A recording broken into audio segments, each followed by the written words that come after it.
Welcome to the 13th episode of ProShip ParcelCast, AD-approved business intelligence solutions with enVista.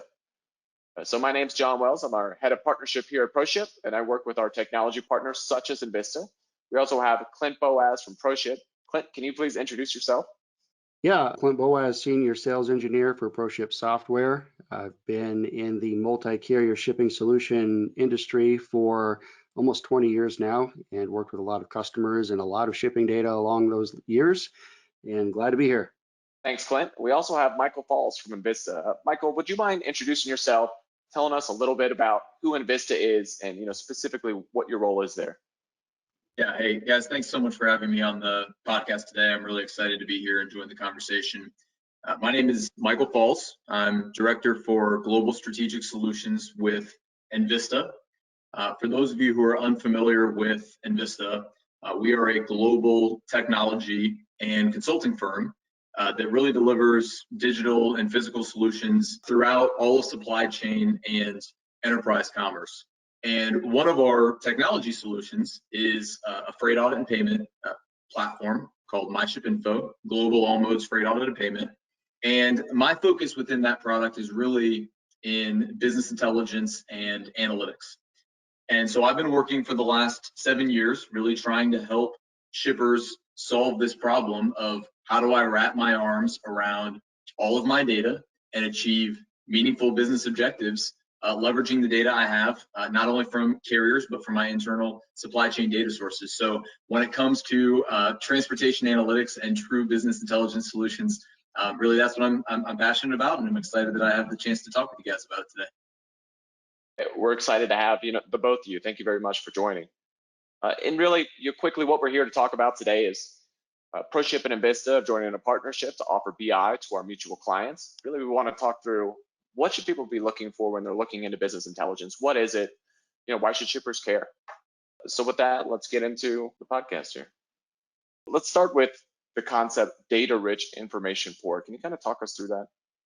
Yeah, so this idea of DRIP, data-rich information pour, it's a really helpful framework for thinking through the problem that every shipper faces, which I mentioned this as I was kind of introducing myself, but every shipper, every company is facing the reality that there is more data available than at any point in history.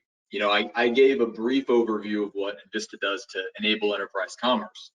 Really what our focus is in both the supply chain and technology space is everything from facility design and automation to system selection like WMS, TMS, LMS.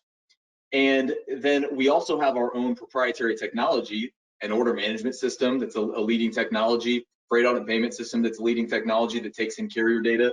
The point I'm illustrating is we're working with clients across the globe with these solutions and more, right? ERPs, Microsoft systems. All of these systems that I just described have massive amounts of data associated with them. And they may be disparate systems, but all of the data is interrelated. And so the challenge for every shipper is, how do I access this data, but access it in a way that's meaningful and allows me to take action, right? And so this idea of data-rich information pour is really, it's a call to action, right? The idea is, okay, if I'm a shipper and I have this challenge, which all shippers do to a certain extent, now how do I get out of this cycle of data-rich information pour and actually leverage the information that I have at my disposal to optimize my spend, right, and reduce my costs, number one. Number two, to optimize my transit performance so that I can actually better serve my customer. And number three, to optimize my workflow, my work stream, my workforce, so that I'm being as productive as possible in the way I'm managing my business and eliminating all of the non-value added activity, because frankly, we have too much to accomplish to be focusing on non-value added activity. And I would just challenge that the only way a shipper can achieve those three objectives towards optimization is to get out of this rut of data rich but information poor. And that's where business intelligence comes into the mix. Yeah, and just to add to that, from a ProShip perspective, we work with shipping software, shipping systems, shipping data And being very familiar with the types of information, types of data that flows through a shipping system, a solution like ProShip, there's a lot of data in there. It's a gold mine. The data that comes out of a shipping system includes things like how much you shipped, where you shipped it from, where you shipped it to, how much it cost you to ship it, what carriers and services you used, what special carrier services you used, like signature required, all your different fees that you spent money on, like your fuel surcharge, how much your packages weighed, what was in the box, how you packed it, what type of material you used, how long it took to get there. And we could go on and on and on and on. Just dozens of data points that we deal with in shipping. And it's really easy to just drown in all of that data. And then when you get to thinking about all the different ways that you can mix and match those different data points together, it just creates an exponentially high number of possibly useful combinations. And so there's a lot to wade through there, and being smart about how you leverage that data is important. I say that there's, they'll saying there's gold in them there hills. There's gold in your systems, but you've got to go get it, and you've got to make it useful, or it's just going to sit there. Right. No, that was very well said. And I think narrowing the focus on, let's say, carrier data, right, which is really what you were focusing on there. Even if I'm just leveraging carrier data, let's say I'm going out to UPS or FedEx or OnTrack, one of the regionals, Postal Service, and I'm pulling down data, right, which is for a long time really how shippers accessed the types of data elements, Clint, that you were describing. Not as many access it that way today because most are leveraging at this point a parcel audit technology, but that's the route you're trying to go to pull data directly from the carriers. The challenge right out of the gate is the carriers are giving you the data differently, right? Every carrier is providing service levels differently. It's not apples to apples. The same for zones, right? The same for all of the data elements. So that's one challenge out of the gate. But the second challenge, which I think is more consequential, is they're also not providing it to you in a way that speaks the same language as your business. And this is why, even for shippers who have taken the step from, kind of the older form of pulling the data from the carrier websites directly. So even if you've taken the step to working now with maybe an outsourced parcel auditor who at least is aggregating the data for you, the challenge still becomes, am I getting the data back to me in a way that speaks the language of my business, right? Do I have all of my fulfillment nodes normalized in a way that allows me to report from a KPI perspective? Channel, right? Am I able to see it by brand, by GL account? And am I able to do it in a way that allows me to target action? Because the point of the conversation today is not visibility. The point of the conversation today is actually targeting action. Yeah, I mean, doing analysis is great, but the insights you achieve from that have to be actionable.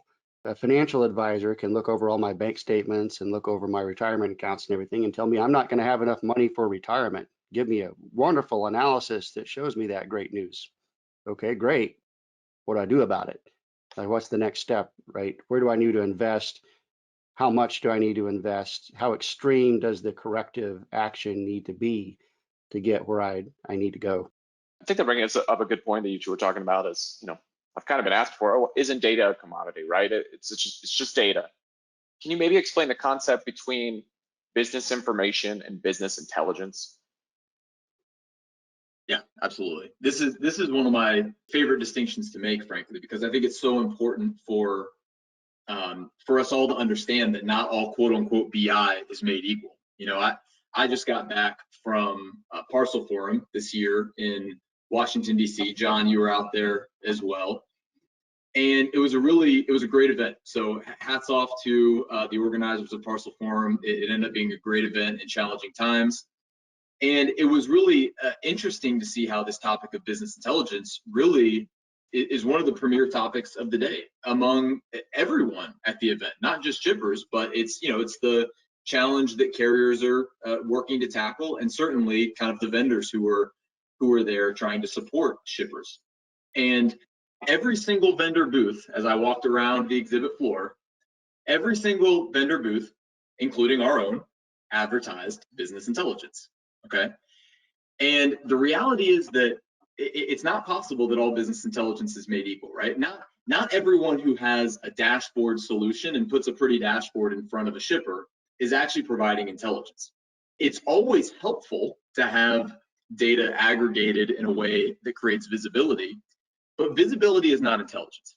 Visibility is information, and information is knowledge, okay? But the distinction between business information, which is knowledge, and business intelligence is that intelligence is knowledge applied, right? It's actionable. And it's actionable in the three ways that we discussed earlier, right? It's actionable in ways that allow me to actually reduce my cost, right? To optimize my spend. It's actionable in ways that actually allow me to serve my customer better, right? To perform better in terms of how I'm delivering to my customer, which really helps me achieve our business objectives of delighting our customer. And it's actionable in a way that allows me to actually optimize my workforce, right? We're eliminating that non-value added activity from the day. So again, there's nothing wrong with business information. But if I'm a decision maker and I'm looking to procure a true BI, business intelligence product, I need to understand really what is it that I'm trying to achieve with BI, and I need to make sure that I'm not procuring a visibility solution. I'm truly procuring an intelligence solution, because the difference is massive in my ability to actually achieve my business outcomes. So Michael, you just kind of alluded to the fact and mentioned earlier why you might need, if you're a shipper, a BI solution, but there are some examples that come to mind of customers that are using your platform and some of the advantages that they've earned from doing it, or kind of what they've learned over the years as you partnered with them. Yeah, absolutely. So we have a proprietary business intelligence product, again, my ShipInfo BI, which really does achieve all three of the business outcomes that I've mentioned today. And one of the great things about enVista and ProShip, and why we're really building this partnership, is that we work with enterprise shippers really across all verticals, and we're helping shippers attack the same business problems, right? The ones that I've been mentioning throughout the call. And so as we work with shippers like GNC and Urban Outfitters and Williams-Sonoma and Lush collectively, right? ProShip and enVista working with these shippers, all of whom use enVista's BI solution, there are very clear and measurable business outcomes that each of these companies is able to achieve. So I'll start with spend, right? In terms of why you need a BI solution. So spend optimization, there's a wide breadth of potential business outcomes that come through spend optimization. At the kind of forefront is what we might refer to as the low-hanging fruit category, right? Where every shipper struggles with the same unnecessary spend that's able to be eliminated from their network. Address corrections, right, are a great example, right? Shipping expedited service to low zone destinations is another one, right? These examples that stack up. Late fees, right? Just because you don't understand your own payment workflow. All of these different charge types that increase your spend unnecessarily because they don't actually allow you to enhance your business objectives. And so on the address corrections front, right, if I actually have true visibility that allows me to target the specific addresses that are being corrected by the carriers and that are stacking up because they're actually repeat offenders from an address correction perspective, I've got a few options, right? Maybe I can make an update in my own system to override specific outbound addresses because the actual issue is my own operations resources as a shipper. In other cases, maybe I'm going to implement an address validation software on my e-commerce platform to eliminate this issue, because now I have the information to do that cost-benefit analysis. And so the address corrections is just a simple example of what, again, we might call the low-hanging fruit. On the opposite end of the spectrum, and Clint, I'm gonna stop after this to kind of get your thoughts before I go into some of the other business outcomes with why you need a BI solution. But on the opposite end of the spend spectrum would be much more significant projects, like carrier evaluation, for example, right? If I have the intelligence to know that I've got low carrier performance on the West Coast with my preferred carrier, but maybe there are the opportunities to integrate some regionals via a great software platform like ProShip, working with the carriers in that region, then maybe I make a change using the intelligence that's available to me about my transit performance. Or even on a grander scale, maybe I engage in some strategic sourcing initiatives that could have multi-million-dollar impacts to my bottom line, leveraging intelligence. So whether it's low-hanging fruit, or whether it's changing carrier strategy kind of in real time as a result of intelligence, or whether it's much more long-term partnership-based decisions around sourcing. It really, spend optimization runs that gamut, but only intelligence can unlock, again, true change in kind of each of those categories. So I can go into transit time and workforce optimization as well, because I think those are two other categories where companies really need to focus on a BI solution. But Clint, I will stop because I'd like to hear your thoughts. You bring up some really great points there. There is depth, there is breadth to the various objectives and possible objectives that business intelligence can help you to achieve, the problems that can help you solve, short-term things as well as the long-term things. And obtaining a definition of the goals, I think, is extremely important. Is it to simply reduce transportation spend? Is it to improve customer service, improve speed of delivery, reduce transit time? Is it to reduce carbon footprint? Working with a very large user potentially overseas, that carbon footprint is a huge part of their selection criteria for new information systems, because it's a big part of their corporate values. And that's something that business intelligence can help you with. And you can think of it as well, I think, from a role-based perspective. There are different stakeholders in the business that all have different objectives. Your transportation manager, like you alluded to, is going to look for assistance and help with things like carrier negotiations. Your operations staff is going to need help in things like planning in the warehouse. And then somebody like an e-commerce campaign manager is going to be looking at consumer buying and shipping behaviors. They're going to want to know how much that free shipping actually costs us, and when it's appropriate to offer that. So those are all those things that are, in a way, kind of pre-planning things that need to be done, but they really speak also to the need for business intelligence, and I would say also the need to pursue business intelligence in a very, no pun intended, in a very intelligent way. Yeah, that was very well said. And I think in terms of the additional benefits that you're describing, even in terms of like the workforce automation and helping kind of empower the decision makers within an operation, and that's where business intelligence can become very key as well. Because at the end of the day, we can talk about how shippers are working to reduce spend and improve transit performance, but there are also these realities where my transportation finance team is still going to need their accrual booked at the end of the month, and they have a specific number of days to do that. I still have my CEO or my chief supply chain officer who needs their slide deck presented at the beginning of every month. And so there are all of these things that we're doing with data even outside of kind of our business objectives. Now, you'd argue they all roll up to our business objectives, but there are all of these things that our teams are doing on the shipper side from an operations perspective. And so if we have true intelligence and we have flexible intelligence tools that allow us to actually enable those solutions in a much quicker time period, that's also a win from this type of technology. So in terms of why shippers need a BI solution, you could also just frame it as become more efficient. Become more efficient. I mean, we onboarded a publicly traded enterprise level shipper last year who had an analyst who once a week would put together an executive level slide deck. It took them 8 hours to do. And once we implemented our BI solution, now it takes them 5 minutes because all they have to do is log in and open up the dashboard, and there's all of the intelligence they needed. And now it's interactive. So now they're not just presenting a deck that gives information. Now when they see an outlier, they can spend that 8 hours actually identifying, okay, why was there an outlier in our spend? Why was there increased cost in this specific area? Why was our transit performance in the Northwest down last week, right? Because there's no more manipulating, rolling up, aggregating data. And there's no more normalizing data, right? Because our intelligence platform is actually able to present the data to them in a way that it speaks the language of their business, right? Because it's flexible. So I would just add that in from a kind of a business outcome perspective as well. Yeah, not to beat this question to death either, but I think it's important as well as you're pursuing those wildly important initiatives, as you're putting KPIs in place, that you have a means for measuring their impact. on a continuous basis. So, okay, we diversified our carrier portfolio. We brought on a couple of regional carriers. We said that could potentially save us X amount per year.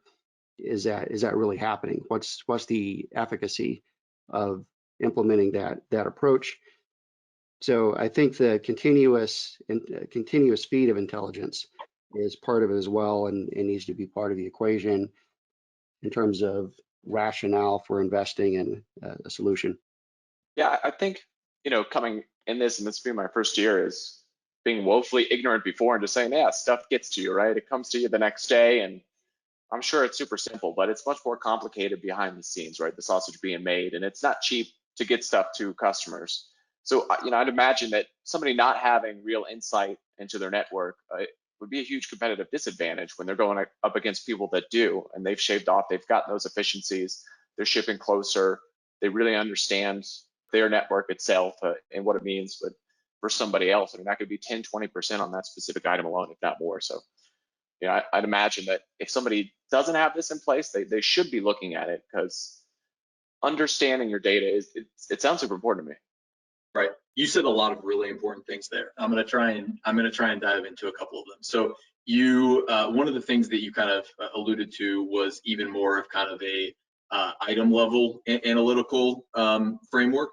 And we haven't really touched on that too much in this conversation, but there is the reality that shippers are looked at internally at this point. And when I say shippers, right, really what I'm talking about here are the supply chain professionals who are managing the shipping operations, right?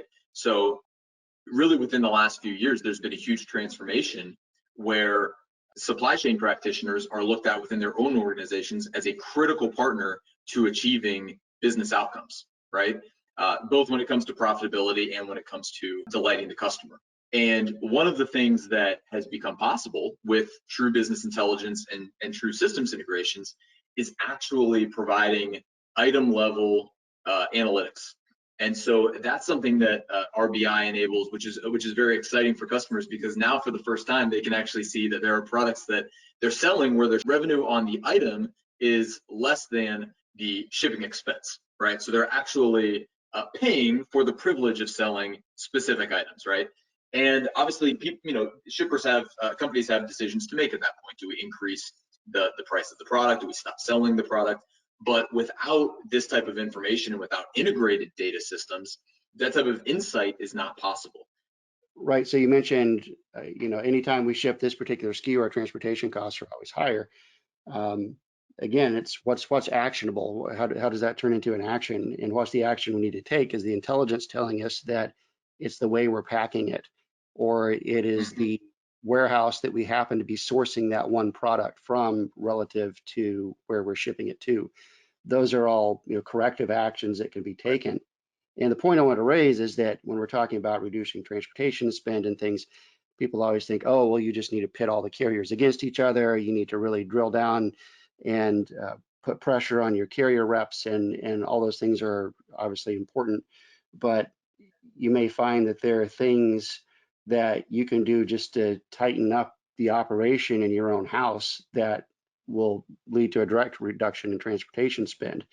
And these are all solutions and ways of going about those things that will help you get to that. Such a great call out, Clint. And these are the things that get me excited. Admittedly, I'm a nerd on this kind of thing, but these are things that get me excited because, to your point, they're so correctable, right? I mean, if I'm just getting an overmax charge on every single shipment for a specific product, but it's because I'm selecting the wrong box, right? It's not that the product necessitates an overmax charge. I'm just using the wrong box size for it. Those are so correctable and can lead to tens or hundreds of thousands of dollars in savings. And that's really where, John, when you made your point about the competitive disadvantage, I was having this conversation with a shipper actually at Parcel Forum, and this is somebody who hasn't adopted a BI solution yet. They're still kind of doing all of their analytics in Excel spreadsheets and downloading data from carrier websites, and there are a number of shippers out there like that. If that's, as a listener, if that's your story out there, just know, you're not alone, and adoption doesn't typically have a long lead time if you choose the right partner. But back to the point of the story. So I'm talking with this shipper who's still downloading data off of the carrier websites and basically says, well, listen, I'm looking at Power BI, I'm looking at Tableau, and I think I'll just load the data myself into one of these products. I don't know that I need to invest in a transportation specific BI solution. The challenge though is that these problems have already been solved by true transportation BI products. And I know that because we have one and I see it every day. And so, to share a couple of quick stories, it's the client who turns on our BI solution and can immediately see in their spend that they have one single individual in one of their warehouses who is expediting every single package next day early AM, just because they're not educated on the additional cost. And by changing the next day early AM on a non-critical product to next day standard, they only sacrifice a few hours and cut $250,000 out of the shipping cost over the period of 1 year. Well, that guy's your carrier's rep's best friend. No joke, right? But I mean, that's insight that was gained literally day one of turning on the BI solution for a customer. There was another one who within a week or two of turning on the BI solution, we identified that the use of a poly bag for a specific product was incurring a handling fee because FedEx had just implemented one. And we were able to change that poly bag to a specific box, which was able to ship the product just as well and cut $100,000 out of the shipper spend projected over the course of a year. They just wouldn't have known that that was the right move to make had they not had this intelligence. So the ROI is there right away. And so again, this conversation I'm having with the shipper at Parcel Form, it's not that you don't know what you're doing if you choose to partner with a transportation BI product like enVista, right? I mean, we're working with very mature shippers across the globe who we're learning from all the time. But that's kind of the point, right? We have the ability to learn from our diverse customer base and then build that intelligence into the product and share that with the rest of our customers. And so investing in a true transportation BI product is it's your secret weapon, right? Because now you've got market intelligence that if you're operating within a silo, like so many shippers do, you just don't have access to that kind of data. So that really is, to your point, John, I think a great point you made around the competitive disadvantage of not having this type of secret weapon.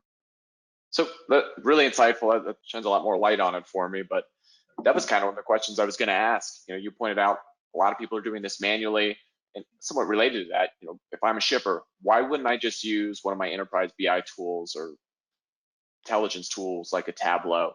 It sounds to me like, again, going back to what we were talking about earlier, that's just data. It's not going to necessarily have the insight of somebody that may have experience deciphering what that data actually means. Is there anything more you have to add to that? Well, every shipper in 2021, or every company in 2021, if they haven't already implemented a corporate BI solution, it's coming, right? And it's coming soon. So everyone is going to have access to, again, one of the leading enterprise BI softwares on the market. And that's a good thing. I mean, every company should be trying to get its data to a data lake, an enterprise data warehouse, having all the data in one place. The people who are implementing these solutions within enterprises, though, are not transportation experts. And frankly, typically the first areas of focus for getting big data into a corporate BI solution is sales and marketing, the areas that you would expect. And supply chain and transportation are further down the line. And a lot of times, even though the data is all in one data lake, it's not all integrated in a way that's meaningful to transportation practitioners. So the point of the conversation is that as a shipper, you're going to have access. If you don't right now, you're going to have access to some corporate BI solution. The question is that tool going to get the job done that you need to get done in order to have the most optimal business experience and optimal business outcomes that you're facing right now? And so as a shipper, can I overcome this problem myself? Yes, you can overcome this problem yourself without a partner. But to overcome this challenge yourself, you're going to need to find a way to integrate all of the data from your various carriers, right? So I'm going to need to pull in the data from all of my carriers. I'm going to need to normalize that data in a way where the data is consistent across the carriers so I can compare as if it's apples to apples. I'm going to need to find a way to integrate that to my other supply chain data sources, right? To ProShip, to my WMS, to my ERP, right? I need to go round trip back into SAP or D365 or whatever I'm using as my ERP solution. So I've got to solve that challenge. And then once I've got all that done, I'm going to actually implement my BI software And then I have to get to work actually building all the visualizations. And I know what I'm looking for to a certain extent, right? I know kind of what my standard KPIs are that I'm doing today. But what's going to take me a long time to get to are the types of examples I just shared, right? Where it's the poly bag that could be a box and it would save you $100,000. It's the single shipper who's shipping everything next day early AM. It's just going to take you a long time to get there, and at what cost, right? So can I do it myself as a shipper? Yeah, I can do it myself as a shipper. But the challenge I'd give is, you know, we have solved this problem for shippers, right? And there are other providers who have solved this problem. So I would do my research as a shipper and try and have my cake and eat it too, right? Let's have a both and solution.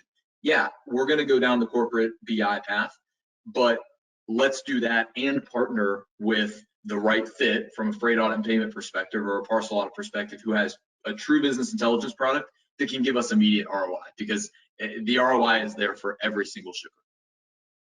You're talking about capturing the data, capturing it in a usable repository, disseminating the data appropriately, consuming the data, and presenting it appropriately in an actionable manner. When we talk about capturing the data, it's like, okay, what data, how, when, where does it come from? You know, go back to the earlier example of like my financial advisor, right? I'm not a finance person. I don't know what statements I need, right? If I go in to see a financial advisor, I'm going to expect that they're going to tell me exactly what information, what data I need to bring, because of the expertise that they have in order to do the modeling. And shipping data can be, you know, very complicated when you look at all the factors that influence pricing and deliverability.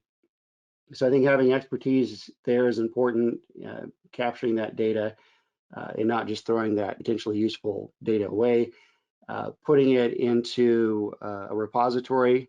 You've got all these different disparate systems, and understanding what systems need to be at play and corralling and harnessing all that data that flows through those systems into a usable repository is important. And I think consuming that data in a meaningful way and having expertise on where's the biggest bang for the buck, where's the low-hanging fruit going to be, what are the things that we really need to look at to even begin, you know, diagnosing some potential issues, is something where expertise comes to play. And again, going back to the different types of problems we're looking to solve, some things are problems that you need to compare week over week. Some of them you need to compare year over year.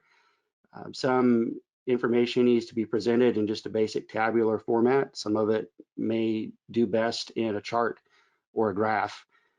So understanding the best way to consume and present that data that is going to be meaningful and have a high impact without climbing that steep transportation learning curve is where I believe the expertise will really come to bear.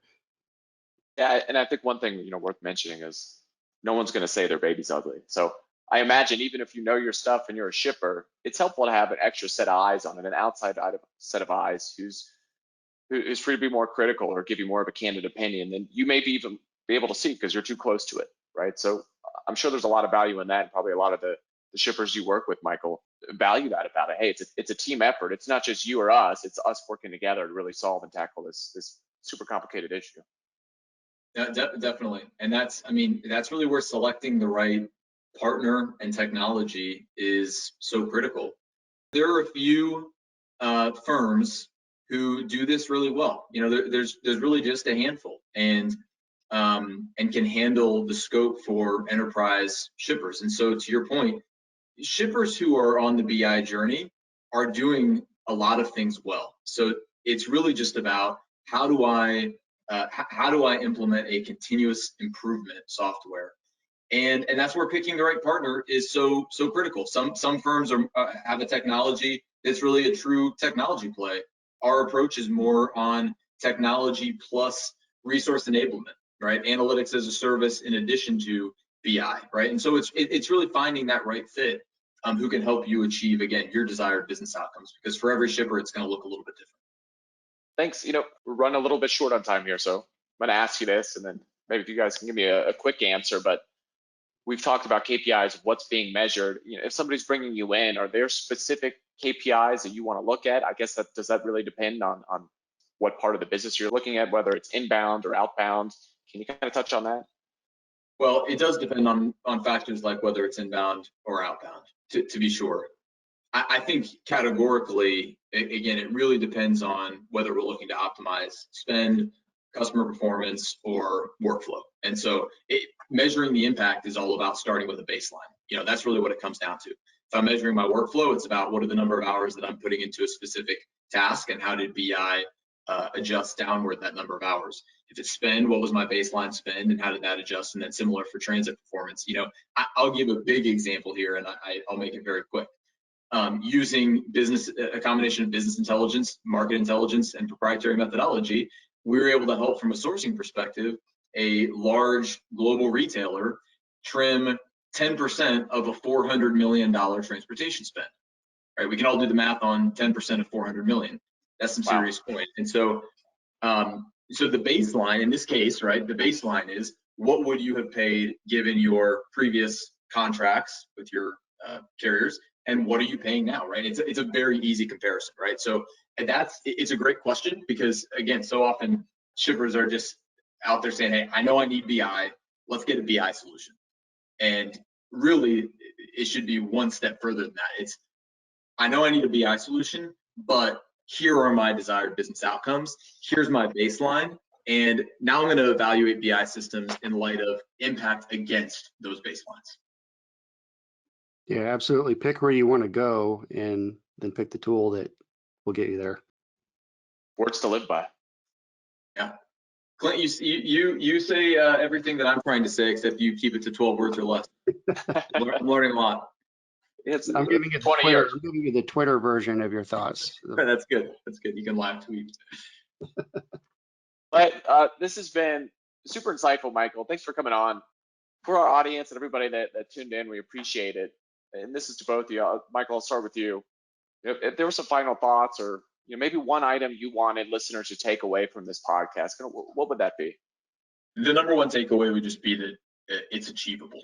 What we're talking about here is achievable and without a lot of lead time in selecting the right partner. We started the conversation on that topic of data rich, information poor. And there is a reality of becoming data rich and information rich. Okay, the technology exists, the right partners in the space exist. So I would encourage any shipper, regardless of where you are in the journey, to continue to learn about what's out there, right? What are the tools? What are the people? What are the processes that exist in the marketplace? Because this is a very exciting space to be right now, this area of transportation intelligence. And because no one has arrived, no one has arrived. And the problems that we're solving in this space continue to become more and more complex. And I'll keep this story really quick, I promise, John. But when we talk about what ProShip and enVista are doing together, it's so exciting, right? Because we look at shippers, for example, who they have very tight logic on the label generation, shipment execution side. But when we can see the downstream actual carrier performance, we can actually turn the dials on the shipment execution logic and the business rules, and then we can actually change the outcomes based on the real carrier billing data. So these are the types of new integrations and partnerships that now exist in the market that create such exciting business outcomes for our mutual customers. So again, exciting place to be, data rich, information rich. It is achievable. Yeah, and looking at this time that we live in, 2020, 2021, going into 2022, it's an exciting time, shall we say, to be in transportation. And I say exciting in full acknowledgement of the fact that it could be exciting to drive a high performance sport car, and then a fire in your building could also be exciting, just in different ways, right? So it is an exciting time to be in transportation, and there are a lot of focus on transportation as an area maybe where there was not focus in the past, because in the past things just worked. Things worked predictably in the supply chain, inbound and outbound, reliably without a whole lot of disruption, or when the disruption happened, it was a type of disruption maybe that you were maybe accustomed to, weather delays or things like that. So there's a lot of focus right now on logistics and supply chain. There is a lot of focus on transportation spend, on visibility. on improving the supply chain and wringing all the efficiency that you can out of it. So I think that what we're talking about here is definitely a vital component to putting together a good supply chain strategy. Can provide some solutions around that. Clint, thank you very much. Michael Falls, really appreciate you joining this afternoon. Thank you all very much for joining the podcast today. If you want to learn more about business intelligence solution, visit us at www.envistacore.com or proshipinc.com. If you have any questions, just a reminder, you can reach ProShip at sales@proshipinc.com, 800-353-7774 on our LinkedIn page. We hope you join us in October to hear more from our partner, Manhattan. Again, thanks for tuning in.